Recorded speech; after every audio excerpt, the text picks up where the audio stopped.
911, you need police, fire, medical? Police out in the driveway, and he's violent right now, and I'm scared for my life, and I don't know what he's going to do. First, before we even get into anything, I just want to thank you for the time today.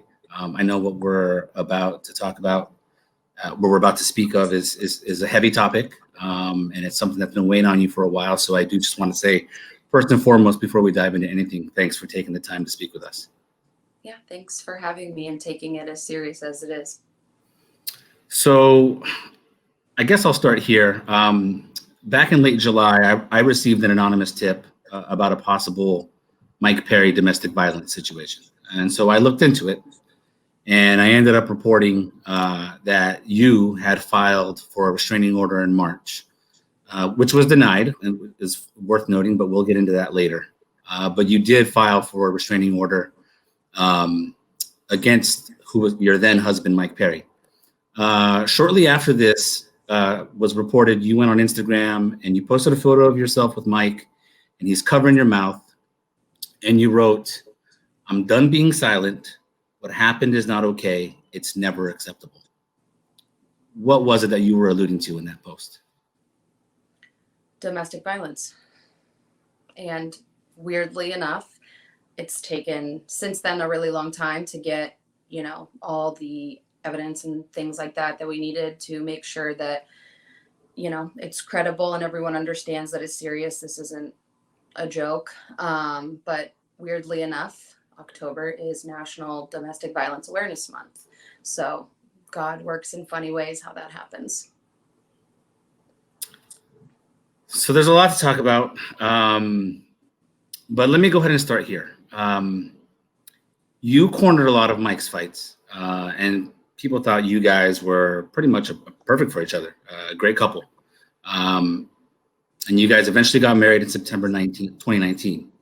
Was it always the way, like you're alleging, in your relationship, or was it good for a while before things changed? How did this come about? No, it was not always like that. Really just towards the end. Mike and I were together for 5 years. I met him what seems like a lifetime ago at the gym in Orlando. And this was when he only had 2 pro fights at that time. He was about to go do his first pro boxing fight. And we just got along really well. We vibed. We dated for a long time.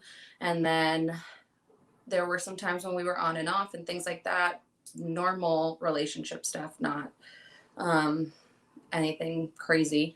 But then we did get married, and there were some things that happened that I think maybe pushed him over the edge or led to things getting to an unacceptable point.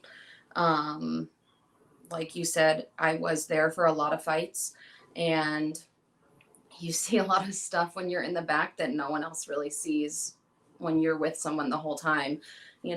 People that are viewing the fights, they watch them, and then someone's hand gets raised and they do their little victory speech or not, and the other person just walks out and the next fight's on and you forget about it. So you don't really see what goes on.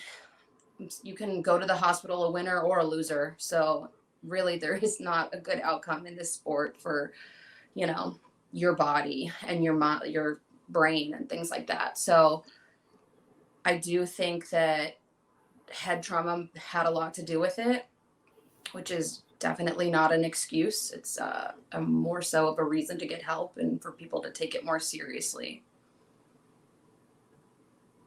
When Danielle, and I have to just come out and ask this, when was the first time that you recall Mike going too far and laying hands on you? Well, that's a hard question when you say going too far, because some people would say someone yelling in your face is going too far. So that's kind of the struggle that I think a lot of women go through, and you're like, what is acceptable? What is not acceptable? It was something little. It wasn't, it was no big deal. It's not going to happen again. Maybe there were a couple times like that when I should have seen the signs or red flag, or it should have been like a hello, what are you thinking, girl? This is not okay. You should know better than this. But seemed like little things at the time. But really, honestly, the craziest, worst night of my life was in February of this year. 911, you need police, fire, medical? Police out in the driveway, and he's violent right now, and I'm scared for my life, and I don't know what he's going to do. He's revving his engine right now. His wife is inside my house, and I'm afraid he's going to hurt her. Does he live there with you? No, absolutely not. He came to pick up his wife, which I went and picked her. Oh, my God, what's he doing? Did you hear that? Oh, there he goes. Any weapons that you're aware of? No, he does not. He just took off. Okay. Did they have some kind of fight earlier? Yes, he has a temper. What happened that night, Danielle? Well, it started off as a normal night. You don't ever really know when something like that is going to happen. So we went to downtown Orlando to go watch the Magic game with a friend at a tiny little, it's a bar called Sidebar. Like literally it's a little hole in the wall place. And when we went there, we got there and his friend called and was like, hey, I'm not there. I'm at the club. Come here instead. So we went there instead. And when we got there, his friend was very intoxicated. And my reaction was like, oh boy, here we go. And Mike's was, we got to catch up. And I was like, oh, great. So first of all, alcohol always made things really, really bad. So that's kind of like first sign that I was like nervous. I think when you get in these situations, you just kind of, you don't want to like, you want to very lightly tiptoe around anything. Like don't breathe wrong is what I always would joke about. But I was like, okay, yeah, let's get some drinks. Let's have some fun. You know, you got to go with the flow. So we went up, we had some drinks. There actually was like an engagement party happening at the club for some people that he knew in high school or something. And we had a great night. We danced all night. We hung out with the people from high school. He introduced me to all of them. It was a lot of fun. And towards the end of the night, the friend that we went to see met a girl, and they were both very intoxicated and decided to leave and then come back when they were done with things. And so I was like, hey, you want to like grab some pizza? Your friend left. We could go home. We had just gotten a new puppy literally the day before this. I was like, we could get some pizza, go play with the puppy. And he was like, no, I want to wait for my friend to come back. And I was like, okay. So we had another drink and hung out. The friend came back and then wanted to go to another bar where a teammate from the gym in Orlando that we trained at was working. And so we started to go. This girl that he met, though, was, I don't even know if she was old enough to drink, but she was so drunk. She could barely walk, like mumbling her sentences together. So as we were going to the next bar, I was like, you know, trying to help her walk and take her. And so I could tell I was the only one that was not crazy drunk.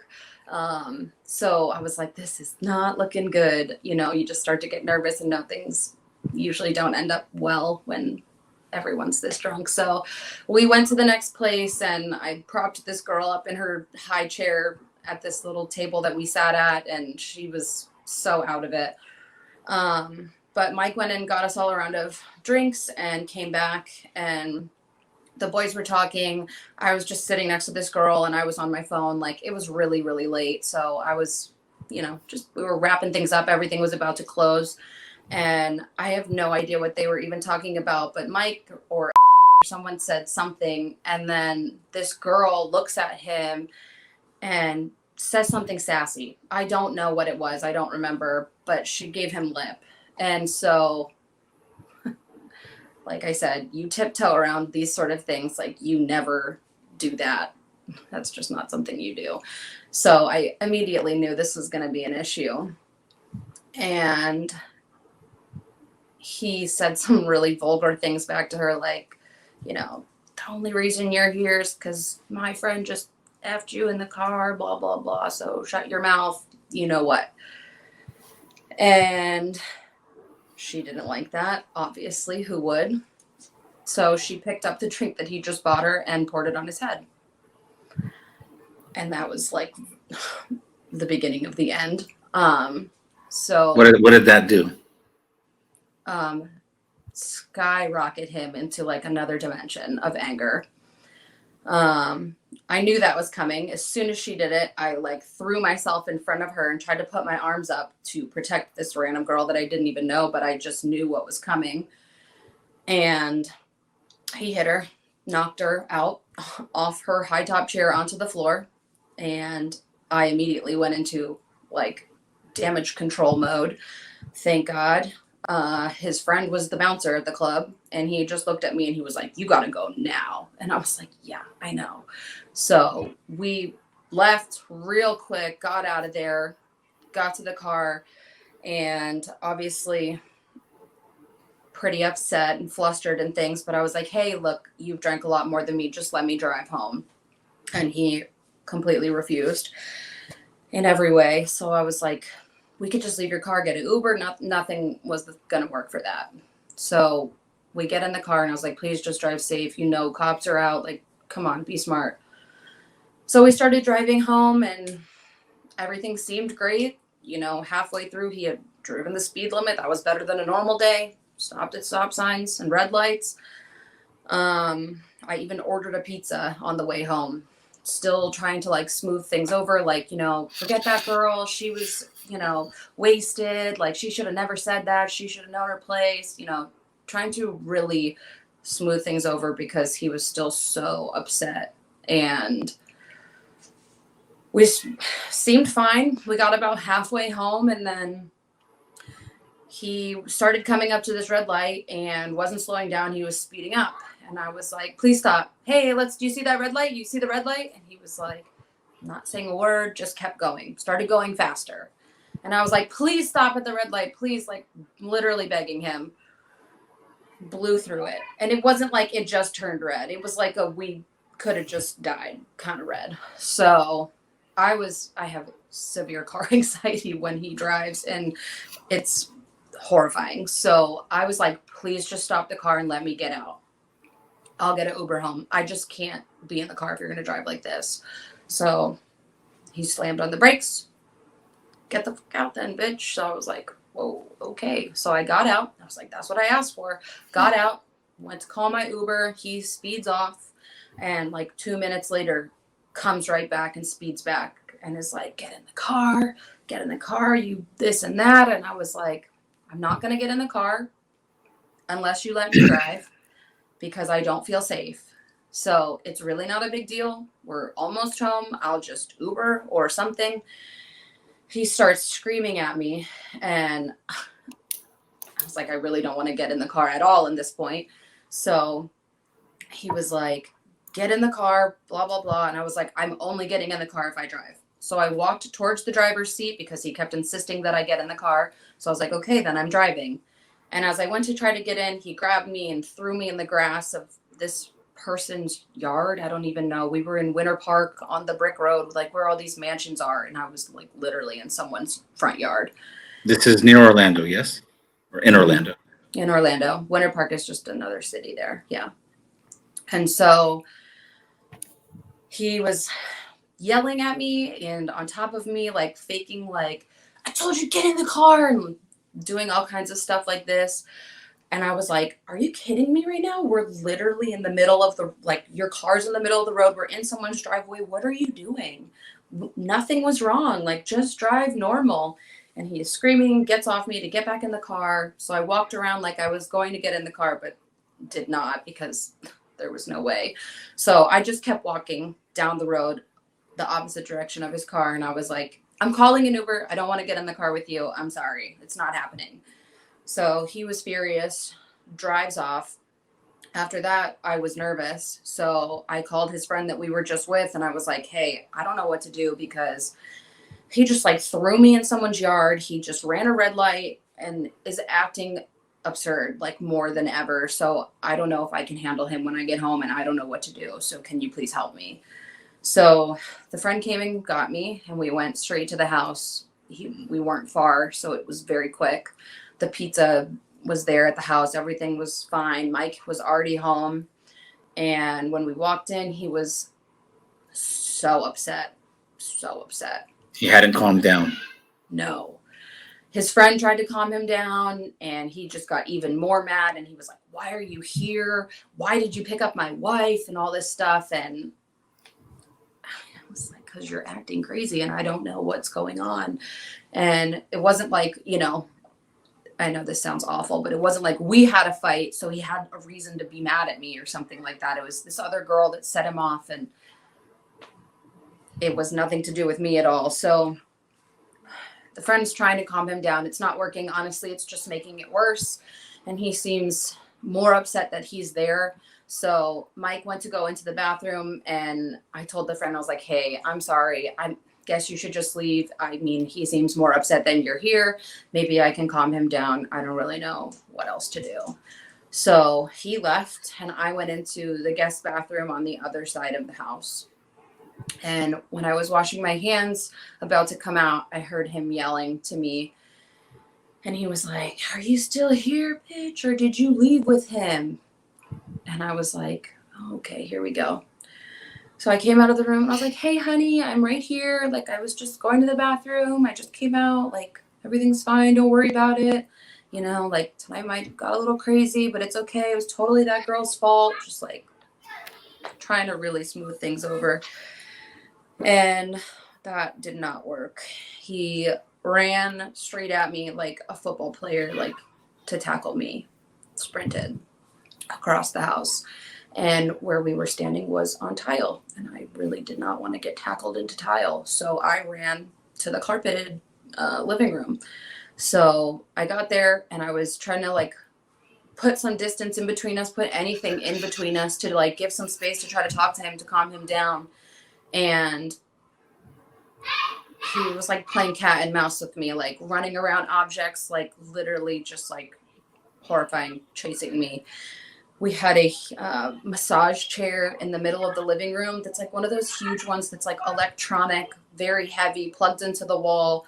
And I had put that in between us, and I was like, please calm down. I don't know why you're running at me. I don't know why you're upset with me. This other girl was crazy. Like, forget about her. Let's just eat our pizza and play with the puppy. Like, don't worry about it. Don't be so upset. And he literally grabbed the chair and ripped it out of the wall and threw it across the room, like Hulk strength, scary. And at that point, I was like, okay, I see what's happening here. This is not going anywhere good. So I literally just put my back against the wall and curled up in the fetal position. And he had knee on belly and just ground and pounded me until he got tired. And I did a decent job of covering my face. I still had hematomas on the back of my head, my entire right side, from my entire arm, my legs, my ribs, everything were covered in bruises in the next few days. And he just got all of his anger out on me. And on the last punch, I think that's why he stopped, is we heard my rib crack. So he knew and sat back, and I think maybe it was like, oh.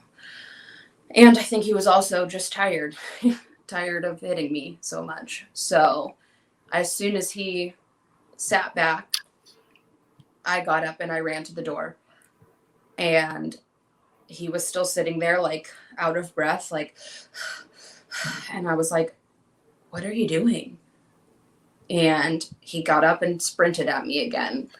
So I ran out the door. I tried to close it behind me, and I just started screaming. I went straight to our neighbor's house. I was banging on every window across the house, got to the front door, was banging on it. He was running across the lawn towards me. So I went to the back of the house because there were no street lights and it was dark, and I thought maybe I can hide.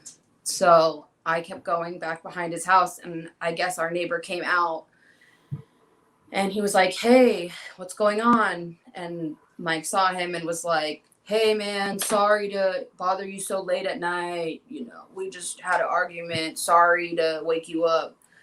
And he was like, it's okay. And then I guess went back inside, and Mike went back to our house, and I was at the guy's back porch, and I was like banging on the window, like, please let me in. So he did. And I literally had nothing. I didn't have my phone. I didn't have my keys. I had nothing. So I was like, may I please use your phone? I just need to use your phone. I don't want to get you involved in this. I just need a phone, please. And he was like, okay. So he gave me his phone. I didn't know anybody's phone number by heart. Not that lived in Orlando anyway, that could help with anything. So I literally logged into Facebook and I called his mom. I called his mom on Facebook Messenger, and she answered. And I was like, I'm at the neighbor's house to the right. I need you to come get me right now. And she already knew. So she came and she got me. Picked you up? Yep. She came and she was there really quick. She only lived like around the corner. It took maybe 10 minutes. So the neighbor, I pretty much just like tried to stay away from him. I was like, I just need to use your phone. And he was like, listen, if Mike comes in here, I can't protect you. And I was like, I don't expect you to. Like, I just need your phone. I get it. So his mom came. I went straight out to the car when she got there, got in, drove off really quick. I guess he was watching, saw that it was her car, and then got in his own car and followed us back to her house. So what happens when you guys get back to her house? I had told her what was going on and in the car on the way there, and she lived with his sister and the sister's husband and the 2 kids. And I was like, I don't know what's going to happen. So I just need you to kind of like, not like save me. Like, don't let him in. Like, I don't know what else to do. And so we got back to the house and we were like, you know, maybe he won't come, whatever. Like, maybe he'll just cool off or go back out or something. I don't know. But he showed up, and I was horrified that he was just going to bust into the house and continue. So she was like, I don't want him to see you. You stay in here. I'm going to go out and talk to him. And so I went into his sister's room, and I literally hid under the bed.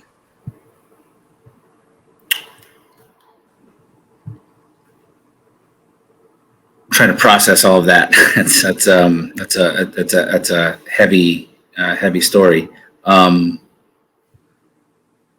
How did you? Well, let me ask you this: as all this was going on, would you say that did you fear for your life that night? 1,000%. It was like a movie, and you're like, this isn't my life. What is happening right now? I literally was like, if I don't leave right now and run out of this house, I will die. This night, you called this night early on when you were describing it. You said it was the worst night of your life. But were there times before this night?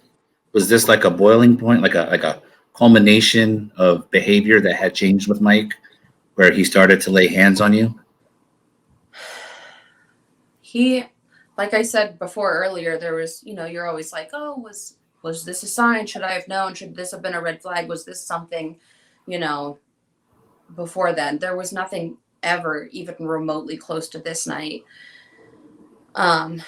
Maybe a backhand here or there, something, never a closed fist like this. No broken bones, nothing.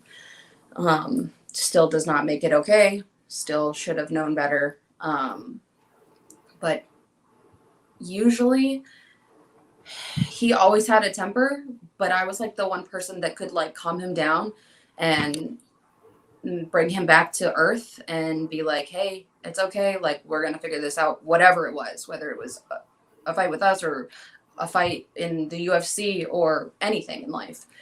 And for some reason, up until like recently, up until that point, like from the end of the year until then, he was just like uncontrollable. There was no bringing him down. There was no talking to him. There was no reasoning with him. And it all honestly seemed like a horrible downward spiral when he lost the fight to Jeff Neal.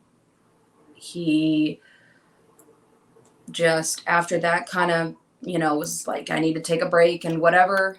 But that break just was kind of like a very bad black hole. And he did a lot of things, like even publicly, like when he would amp up fights or something like that and would be like, I'm going to say this or I'm going to tweet that. Doesn't this sound like a good idea? Whatever. And I'd be like, yeah, like maybe, that sounds great, blah, blah, or this, that, whatever. And he would talk about it. And then he had that weird Twitter thing with, who's that fighter? The actor that's a fighter. So they were going back and forth about like, oh, you should, fight in the real cage, not on movies and blah, blah, blah. And at first it was like good press, right? It was, they were going back and forth. It was good. And then he just, for no reason, like went way too far. And like everyone around him, me especially, I was like, what are you doing?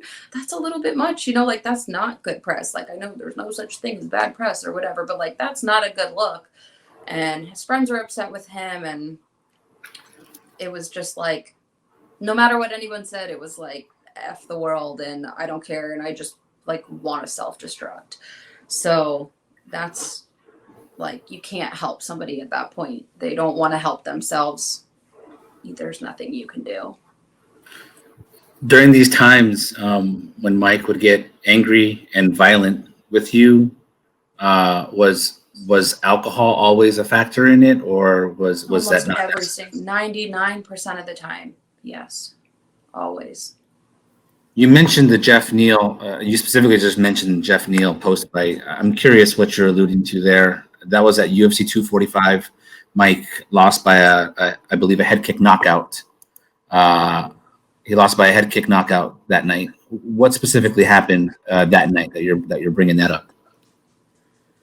So, like I said before, you guys, you see them walk out and go back in the tunnel, and then the next fight is on, and you don't even think twice about what's really going on. But the first thing that happens when a fighter walks back through the tunnel after a fight is they go immediately into the medical tent. And it's the fighter in one corner. That was always me because I knew the paperwork and stuff. And that's where they check him out and they have you check the contract, make sure they put the right amount of money, make sure everything looks good. And then you keep all the paperwork and stuff. So while they were checking him out, he was really quiet. I was like, that seems normal. He's probably upset. But he looked over at me and was like, what happened? And I was like, we didn't win tonight, but that's okay. Like, don't worry about it. It wasn't bad. We'll come back from this. And then he sat there for a little bit longer and he looked over at me again and he was like, how did it happen?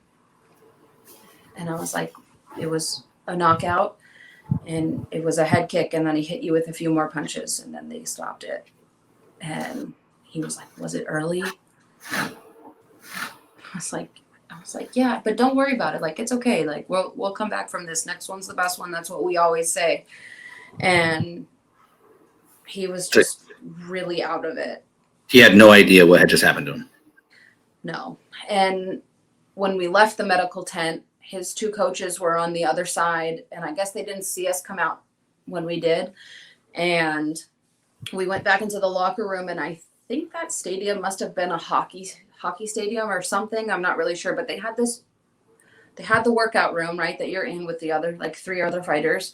But then there was this huge bathroom with like 10 shower heads on all the walls.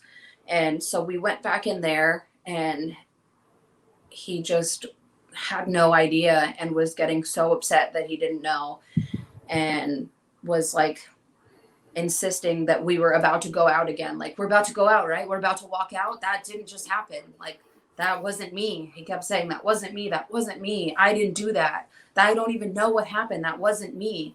You can't tell me I just went out there and got knocked out. I didn't do that. Like, insistent on it. So much so and like getting angry to the point that the security guard in the room came in and he was like, "Hey, is everything okay in here?" And I was like, "Hey, would you mind going to see where his 2 coaches are? Because they didn't come back with us and we could use them right now." And so he went and got them and they came right in. They just didn't know we left the tent. And he was just so upset, but just so unknowing. Like, it took a really long time for him to remember stuff. So after maybe like an hour, he was, remembering, okay, but I went in there and I felt good and whatever. And I remember they didn't play my walkout song and whatever, and started to remember things, but then still was just like, not like, it took a couple days for everything to like totally come back. Wow. And some of it he didn't remember at all. Like after the kick, he didn't remember anything. So not that you want to or are trying to excuse Mike's behavior, but you think the combination of alcohol, but then also Mike head trauma played a factor in his behavioral changes over the years of your relationship? for sure. I mean, if anyone's ever watched his fights, like, that he gets hit a lot and it's entertaining whether he wins or loses because he just goes forward, and that's a lot on your head and your brain, and I definitely, obviously he had never been knocked out before that, and once that happened, it was literally like a light switch changed, and that was scary. You filed for divorce from Mike in March sometime, is that correct? Mm-hmm. Which I think people listening and watching this, they'll hear, the story of a woman who was the victim of domestic violence on repeated attempts and had a horrifying experience on a specific night. But you were still with him for about 5 or 6 weeks, probably after that, before you filed for divorce. And I think people will wonder, well, why would she stay with him even after that? Can you sort of explain the mindset there of staying with him even after what happened that night happened? Yeah. First and foremost, he was my husband. We were married, and I never, ever wanted to do anything to hurt him. So his mom did call the cops that night, and I was like, I'm not talking to them. I'm not telling them anything because this person is already spiraling. They're ruining their life, isn't going to do anything. I don't want him to kill himself, So after the fight with Jeff Neal, he had said that in the back, talked about killing himself and stuff. And I was like, I cannot contribute to that. That can't be on my conscience. I'm not reporting him, whatever. We ended up. You knew you weren't going to press charges against him in any way because you were worried about him. Yes. And he was my husband. Like, I made a commitment, an oath to him, to God, to everyone that was there. Like, that was still very fresh, like it was, I wasn't trying to go against this person. I literally for 5 years have only been trying to help them. And even with this now, this is nothing to hurt him. I know that my words aren't going to have an impact on his career. This is not like a video Dana's going to see and be like, he's cut. There's no way. I don't have that sort of impact. This is not for that. This is for helping others. This is for getting the word out there about what you can do to help people that are, in a domestic violence situation, and the warning signs and how to not get this deep into something. And hopefully this will be maybe something that pushes the UFC into doing more, checks on their head and brain damage and things like that, and really taking care of them physically more. So Danielle, why, this happened in February. You guys have been separated or divorced, went into motion in March. Why speak out about this now? So the night that all of that happened, we eventually smoothed things over and got past it. There's how this sort of manipulation works. It's never going to happen again. I can't believe I did this. I'm so awful. All these things. They dote on you hand and foot, you know, like, I can't believe I did this. They really convince you that it's never going to happen again. Nothing like this has ever happened. And, you know, I will never do this to you. And it's just this whole cycle that you go through. And I was like, and you're my husband. It's not like you're my boyfriend and I can just be like, I'm moving out and leave tomorrow and never see you again. And I didn't want to give up. I didn't want to give up on him. We had literally just gotten married in September. And we, you know, we're working on things, and I had my Submission Underground grappling match 2 weeks from that like day, and I did not want to cancel it. I wanted to go. I wanted to do it. We had a whole trip planned after that. I was like, you know, I can get past this, and for now, and we can work on it and keep going. So we did. I went and I did my match, and we went on our trip after. And the day that we got back, we had friends come in town. We got in at 6 a.m. They came in at 6 p.m. and they stayed with us from that Thursday till Tuesday. And we had a good weekend. So there was a lot of distraction in between when that happened and when I filed for divorce. Things in that time, you know, a couple weeks later weren't great. They weren't perfect. There were a few times when I was like, whoa, you just literally, like, you're scaring me again. Like, this is the same sort of thing that you're going to do. That was actually the night before the grappling match. And we, you know, I was like, well, we're here now. You got to figure it out. So we went through, we hung out with our friends. Literally the night that they left in the morning. That night I got off of work. It was actually weird because earlier in the day he had a financial advisor appointment at the bank, and he called me and was like, make sure next Tuesday at 2 p.m. you're available so you can, you know, be signed on as beneficiary of all my accounts and do some life insurance thing. And I was like, okay, yeah, whatever you want. He's like, you know, we're married now, so we need to do this. I was like, okay. And that was at 2 p.m. And then he was going to the doctor and the gym or something, and he stopped answering me and had turned his phone off. So when I got off work and I called to say, hey, you want me to pick up food on the way home, or you want to go out to eat? What do you want to do? And his phone was off. I was like, something's up. So I was like, you just like get that gut feeling and you know something's wrong. And which was weird because things had seemed totally fine. And I don't know, my mom always taught me, you listen when you get that gut feeling. So on my way home, I passed the gym that he was at, excuse me, and right across the street is a strip club. So I pulled in and his car was there. So I was like, okay, we turned our phone off to do this. So I actually called my friend who was there with me earlier in the morning. She flew in from New York, but she had left. So I called her and I was like, what do I do? And she said I should wait outside and see if he leaves with anybody. And I was like, I think I need this slap in the face. So I actually kept her on the phone the entire time with me. And I went in and saw him. And when I, went to talk to him, he was, I don't even know how somebody could get that messed up and still be awake in that short of amount of time. But he was like, eyes going in every direction, smelled like liquor, so strong. And I was like, hey, you're clearly going through something, because I know, don't meet Mike with anger. Don't yell at him. Don't say, what are you doing? And all this. So I was like, hey, are you okay? Like, you're clearly going through something. Why don't we go outside and talk about this? And you tell me what's going on and what's wrong. And he was like, I want to go back upstairs. And I was like, okay. I was like, something's going on with you. And like, this is not cool. It's a Tuesday, And he was like, I don't want to talk to you, and pushed me out of the way. The security guard saw it and was like, incident, you pushed her, you're arguing, we saw it, you're kicked out. Like, no tolerance at all.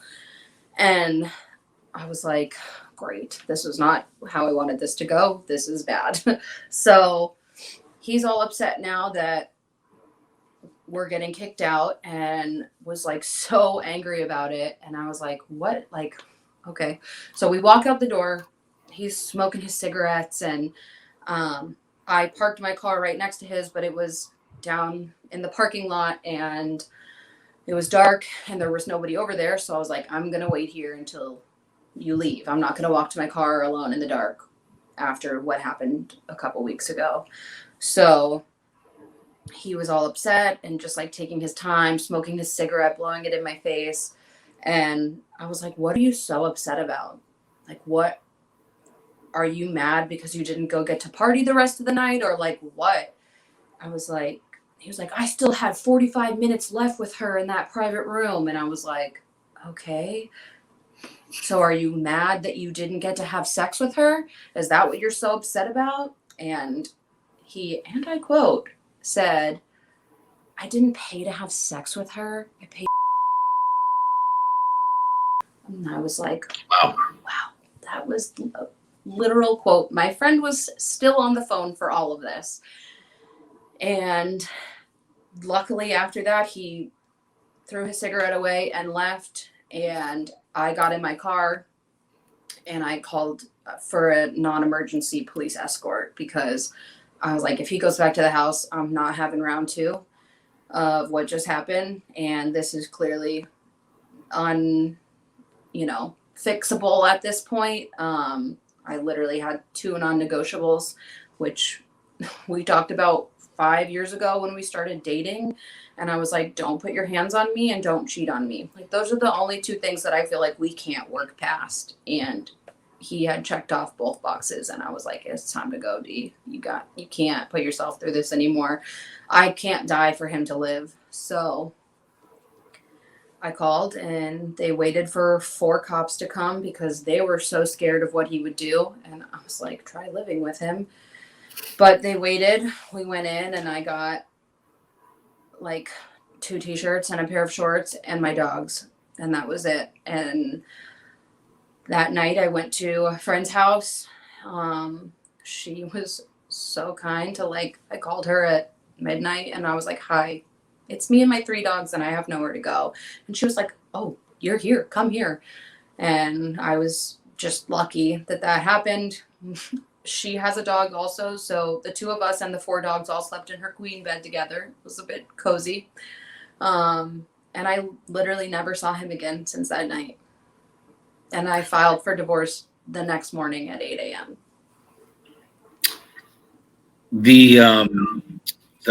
The restraining order attempt, Danielle. Mm-hmm. Obviously, based on what you've said in this interview, you obviously left information out in the statement that you made. Was that to protect him, protect yourself? What was the reason for that? Yeah, like they said, that next morning at 8 a.m. was when I talked to a lawyer and I was like, I got to be done with this. And so they told me the best thing that I could do was go and file for that because I didn't have anywhere to go or stay. After that night with my friend, I was in a hotel with 3 dogs, was ridiculous. So they were like, if you have this, then you could be able to stay in the home and he would have to go somewhere else, stay at a friend's house or something. Until we figured this out because it's much easier for him to do than you and 3 dogs. So that was what the attempt was for with the restraining order. And they said, we don't suggest that you say too much that's going to get him arrested or anything like that, because they were thinking in legal terms of how that will play out in the divorce. And I was like, well, I'm not going to do that anyway because of the. You'd already made up your mind. Yeah, the reasons that I didn't do it the night that it happened, So I tried to put as much as I could that wasn't too much. Number one, for him to get arrested and all that, because he already has a crazy record. And I didn't want him to get fired from the UFC because that would literally kill him. It's been roughly 8 months now since the last time that Mike laid hands on you on that night. You come out of a relationship like that, out of a marriage like that. How did you cope, Danielle? What's your message to other women who have been in your situation? Something lighter. That's nice. This is the best part. Literally the next day, was the biggest weight off of my shoulders. I could breathe again how I wanted. I didn't have to breathe wrong or right. It was just me. And I just felt this sense of peace that I was like, I can't do anymore, and I'm safe, and I'm out of here, and now my life starts over again, and I get to do whatever I want, and I don't have to base it off of anybody else, and I don't have to put up with anything else from anyone that I don't want to. And I have, and still currently do therapy, a lot of therapy. Not because I don't see myself as a victim and all this stuff. Maybe I'd rather say I'm a survivor, because a victim just sounds negative and bad, when really this is like the most positive thing is me getting away and doing so well now. So I'd say I'm a survivor, if you have to put it that way. But really the biggest thing is, I know it's horrifying to leave. Like, you have so many emotions. You feel like you're going to let everyone down. You feel like you've failed at this relationship or whatever, but there is a point where you just have to draw a line in the sand, and you can't sacrifice your life for somebody else's, in that sense, like literally, like where you could almost die. That is not okay. That no one will ever blame you for that. And it's not easy. You have to know, and like that you have a support system, friends that will be there for you. Like my friend that let me over at midnight with 3 dogs. Like, if you're somebody that you think knows, someone who's going through something like this, just being supportive and there for them is huge. Knowing that they can count on you, rely on you, call you at any time makes a world of a difference, makes it so much better and easier to leave when you have to. And I had partnered up with this company called BetterHelp.com. It's actually perfect for COVID now, because they have all virtual therapy, and it was really great. I actually worked with them like maybe 2 years ago, and this girl from the gym that I'm really close with, she came to visit me from Orlando to where I'm living now, and she said, "Hey, remember that thing that you posted like 2 years ago, whatever, about that BetterHelp company?" She's like, "I still use them every week." And that just like hit home for me, that it made a difference. And I'm hoping that it can do that again for some other people. I currently go to therapy, but I go to a local lady who actually is like here where I live. It's just nice to hear that you're not crazy. That is something that happens when you get in that sort of situation. It's called gaslighting. I know the term is like becoming more familiar now to people, but It's pretty much when someone just makes you feel crazy, invalidates your feelings and things like that, and they try to say like, "Oh, you're not remembering how it happened correctly," like make you think that you're making something up when you're not, and you're telling it exactly how it is. And it's just a way to manipulate you to get you to stay, and that's not always the choice. How you think you'll always be heavily involved in this cause now, having been through it? Yeah, I mean, for sure. Something that changes you forever, right? Yeah, it hits close to home. And I started a Instagram page for just girls. It's called Treated Like a Princess. And I have a great group of girls that are on there now. More are always welcome to join. And it's kind of just like a safe place for us to talk and have like daily affirmations of something positive, and, somebody I'm constantly sending them things like, just positive reinforcement, telling them that it's, whatever, if they need help, advice, that sort of thing. I'm by no means a professional. I can just only speak from the experiences that I've been through.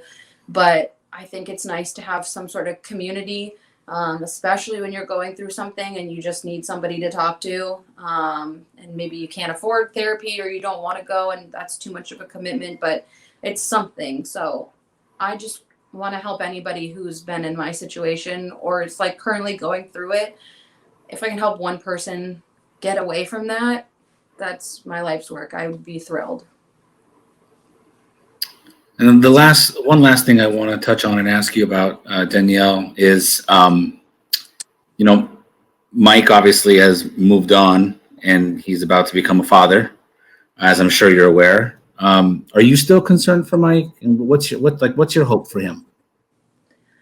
I know there was some statement from UFC because they saw that bar fight that he got in, that they were going to get him help. And that was their top concern, was what Dana said. I don't believe that at all. Maybe this is really going to be the push that they need, hopefully, to help. Clearly, that's all I've ever wanted. I wish nothing, honestly, for him, because he's honestly dead to me at this point. Not in a mean way or anything like that, but he just doesn't exist in my life anymore. So there is no ill will towards him or goodwill towards him. He's just somebody I used to know. He's just a story. So I really hope history does not repeat itself for this girl or any other girl, with him or with anyone else. That would honestly is what I'm trying to get to not happen, and do as much as I can to help people. And now it's all about you, right? It's all about you just living your life and being free of this. Yeah, it's nice. It's nice to breathe and be able to do what I want and just relax. Yeah. Well, Danielle, I really appreciate you taking the time to speak with me today. I know this was a heavy topic, but I also know it was really important for you to get your story out. And like I said, I just want to thank you for taking the time to tell it.